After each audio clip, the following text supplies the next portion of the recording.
ಈಗ ಗಿಲ್ಲಿ ಅವರಿಂದನೇ ಕಾವ್ಯ ಎನ್ನುವಂತ ಮಾತು ಈಗ ಆಲ್ಮೋಸ್ಟ್ ಸ್ಪರ್ಧಿಗಳೆಲ್ಲರಿಗೂ ಇದೆ.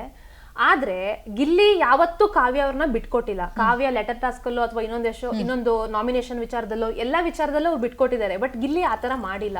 ಏನ್ ರೀಸನ್ ಅಂತ ನಿಮ್ಗೆ ಅನ್ಸುತ್ತೆ? ಗಿಲ್ಲಿಗೆ ಆ ಫ್ರೆಂಡ್ಶಿಪ್ ತುಂಬ ಇಂಪಾರ್ಟೆಂಟ್ ಆಗಿರ್ಬೋದು. ಕಾವ್ಯನ ಖುಷಿಲಿ ಅವನ ಖುಷಿನ ಅವನು ನೋಡ್ಬೋದು. ಎಸ್, ಅವ್ನು ಯಾವತ್ತೂ ಬಿಟ್ಕೊಡಲ್ಲ ಕಾವ್ಯನ.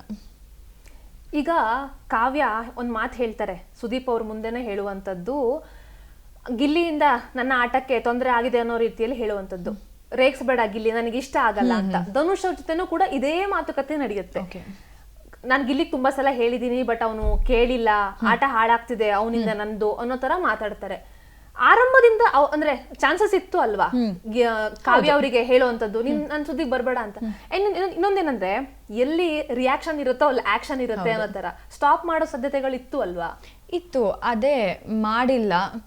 ಇವಾಗೇನು ಟೈಮ್ ಮೀರೋಗಿದೆ. ಇವಾಗ ನೀವು ಸ್ಟಾಪ್ ಮಾಡಿದ್ರು ಕೂಡ ಅದ್ರಲ್ಲಿ ಏನೂ ಚೇಂಜ್ ಮಾಡ್ಕೊಳಕ್ಕಾಗಲ್ಲ. ಯಾಕಂದರೆ ಸುದೀಪ್ ಸರ್ ವೀಕೆಂಡಲ್ಲಿ ಡೈರೆಕ್ಟಾಗಿ ಬಂದ್ಬಿಟ್ಟು ನೀವಿಬ್ಬರು ದೂರ ಆಗಬೇಕು ಅಂತ ಹೇಳಲ್ಲ. ಬಟ್ ನಮಗೆ ಆಟಕ್ಕೆ ಏನು ಬೇಕು ಅನ್ನೋ ಬಂದ್ಬಿಟ್ಟು ಹಿಂಟ್ಸ್ ಕೊಡ್ತಾರೆ. ಅದನ್ನು ನಾವು ತಗೊಂಡು ನಾವು ಹೇಗೆ ಗೇಮ್ ಚೇಂಜ್ ಮಾಡ್ತೀವಿ ಅನ್ನೋದು ನಮಗೆ ಬಿಟ್ಟಿದ್ದು. ಆವಾಗಲೇ ಹೇಳಬೇಕಿತ್ತು ಸುದೀಪ್ ಸರ್. ಯಾವಾಗ ಅದನ್ನ ಇಂಡೈರೆಕ್ಟಾಗಿ ಹೇಳ್ತಾಯಿದ್ರು ಆವಾಗಲೇ ಹೇಳಿದರೆ ಇವತ್ತು ಈ ಸಿಚುವೇಶನಲ್ಲಿ ಇರ್ತಿರ್ಲಿಲ್ಲ. ಇವಾಗೇನೋ ಚೇಂಜ್ ಮಾಡ್ತೀನಿ ಅಂದರೆ ಅದು ತುಂಬ ಕಷ್ಟ.